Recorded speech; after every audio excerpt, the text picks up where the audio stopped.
So I think we all can agree at this point in time that Tears of the Kingdom is absolutely a smash hit success in the eyes of Nintendo, doing 10 million in unit sales over the first 3 days. We then get continuous updates around it, topping the charts. Even amongst new games coming out, this game is still selling the best with all of the data that has been published that we have to go off of so far. In addition to it not only being the top selling game, it is doing something far bigger, and this has to be something that is on Nintendo's radar as we look at the Nintendo Switch being available and on the market for over 6 years, and it is now in its 7th year of sales. And a game like Tears of the Kingdom can still create a system seller situation that we find ourselves in with this newest report that we will be going over in today's video, in addition to a very interesting rumor that Zelda may be the next franchise in line for a major production film, and we need to get on the same page with all of the data and details right now. What's up, nation? Make sure you like, subscribe, and turn on your bell notification if you haven't already. And as mentioned, guys, today we have a couple different Zelda news topics, and the first of which has to do with what is going on in the UK in terms of Tears of the Kingdom, its sales, as well as what it is doing to Nintendo Switch console sales. And to first get on the same page with this news story, let's quickly hop over to VGC and read through their detailed typed up article together. Switch ended PS5's 4-month run as the UK's best-selling console in May, as Zelda Tears of the Kingdom comfortably topped the monthly software chart. According to GfK data published on GamesIndustry.biz, Switch sales were actually down 5% compared to April when the special edition Zelda Switch OLED console launched, but were up 28% over May 2022. The Zelda OLED console accounted for almost 35% of all Switch sales in May, helping Nintendo's console end PS5's 4-month run as the UK's top console. PS5 sales were down 23% compared to April, with May being the first time this year that sales of Sony's console fell below what they were during the same period in 2022. Xbox Series X and S sales declined 10% month over month and were also down year over year. Year to date, the console sales are up 16.6%, with PS5 sales up 81%, Switch sales down 8%, and Xbox Series X and S sales down 19%. On the software front, Zelda Tears of the Kingdom was May's #1 game based on physical sales alone. Nintendo is currently the only major games company that doesn't share digital sales data. Tears of the Kingdom is already the UK's third best-selling box Zelda game of all time, trailing only 2017's Breath of the Wild and 2006's Twilight Princess. So not only are we in a situation where we know that Tears of the Kingdom is trending extremely well in sales and continues to sell extremely well past its initial audience adoption, all the hardcore Zelda fans that you know were waiting for day one, they had their pre-order submitted and they went and picked up the game. Well, we're still seeing it consistently sell as the #1 game in the month of May. And not only that, we are also seeing it move additional Switch console units. Now, of course, there's going to be a portion of those Switch units that are double dip devices, such as myself. I picked up a Legend of Zelda Switch OLED. I already had a Nintendo Switch OLED, which means I've bought 3 Switches since this console lifecycle has begun, and that's something I've never done in any other console lifecycle, which is kind of crazy, but it's one of those collector's items that I couldn't pass up, and I'm sure there was a lot of like-minded people that double dipped on their Switch just because of the special edition Tears of the Kingdom OLED Switch. But there's no denying that some percentage of those sales also came from people seeing all of the hype online around the creations, the possibilities,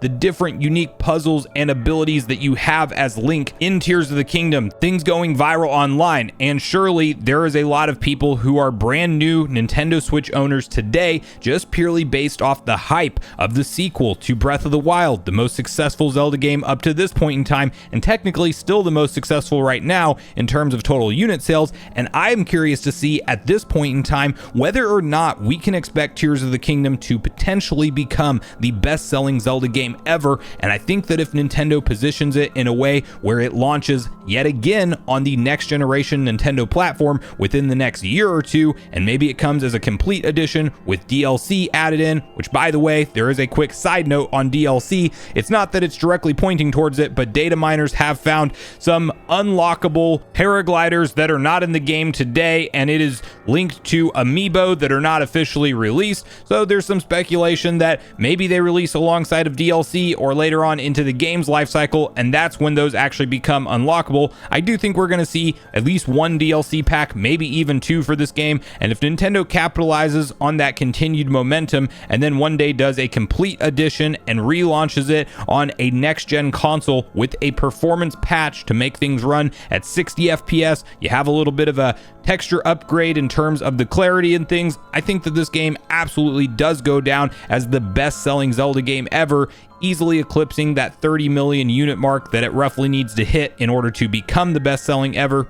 And this is an exciting time to be a Zelda fan, in my personal opinion, because when a series is this successful, you know we're going to see major development budgets for future iterations. In terms of how long they may take to actually come out, that's up for debate and speculation, because this was the longest ever development cycle for a mainline Zelda, and it's still technically in the same world as what Breath of the Wild was. So when they go open world next time and they create potentially an entirely new Hyrule from the ground up, or if they stay in this Hyrule, that I will be surprised if they stay in this Hyrule, but it is a possibility. I would still expect it, especially if it is an entirely new Hyrule, to take upwards of 5 to 6 years to get the next one. So I hope you all still can enjoy your playthrough of Tears of the Kingdom for the time being. We're probably not getting any sequels anytime soon. And then to quickly transition the conversation into the newest movie rumor that has to do with The Legend of Zelda, there is an interesting source claiming that off the heels of the success of the Mario movie, that the next franchise in line to receive its own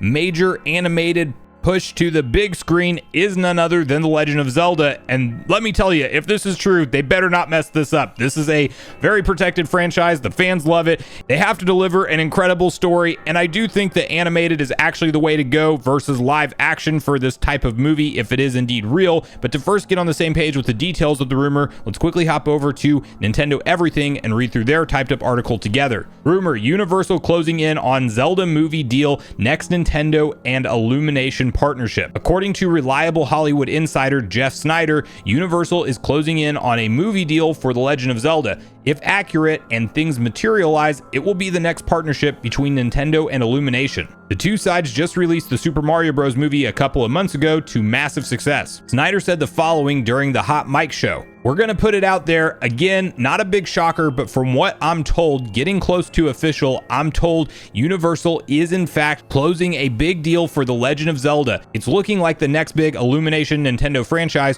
which again, I think we were all sort of expecting, but I'm told that it's happening and it's going to cost. It's costing Universal a pretty penny because of the success of Super Mario. Nintendo kind of knows its worth at this point. The Super Mario Bros. Movie, which has made nearly $1.3 billion, is the second biggest animated movie of all time at the global box office. Only Frozen 2 did better. Shigeru Miyamoto, the creator of Mario and Zelda, has indicated that Nintendo will pursue more movies in the future. Nintendo Pictures was formed last year. The Legend of Zelda producer Eiji Aonuma expressed interest in a movie based on the franchise. So who knows how many years we'll have to wait for this thing to come out, but I do believe it is indeed on the table and likely a real project, and likely the next franchise that makes logical sense to come out past Mario. We probably get a Mario sequel before this thing is even officially announced, but I do think that it makes a ton of sense to capitalize on the household name success of the Legend of Zelda franchise and do it in a really cool way with Illumination and propel the series to that much more of a main level stream of success. We are seeing Mario break all-time box office records and become the second highest grossing animated film period. That's like an insane accomplishment. So it's exciting to see Legend of Zelda in that same conversation and in that same list. I'm sure it'll get an expansion at the Universal theme park one day with Nintendo World. So it's a great time to be a Zelda fan. At the end of the day, we are seeing it amass all types of new levels of success, and this is great news for not only Tears of the Kingdom, but the franchise and the future iterations as a whole. And I really want to hear from you guys at this point in the video, your personal thoughts and opinions on both the different stories we talked about today. What do you think about Tears of the Kingdom propelling the Switch back to #1 spot in the UK, breaking the 4-month trend that Sony had on the market? And do you think that it's sustainable for upcoming months, or do you think that this is a one-off month, since of course it was the launch month of Tears of the Kingdom being in May? And bonus question, what do you want to personally see from a Zelda movie if we do get one day? Do you prefer the animated direction and think that that's the right way to go, or would you actually like to see some kind of live action attempt at Zelda, and who do you think could pull that off? if that was for some reason the direction that Nintendo went with it. So regardless of your thoughts and feelings on everything we talked about today, I do look forward to hearing from you all in the comments down below before we leave the video, as I do look forward to getting a back and forth conversation started with you all around these topics. Go watch yesterday's video next if you haven't already, which is on screen right now. Also make sure you like, subscribe, turn on your notification bell, and I will see you guys in the next video.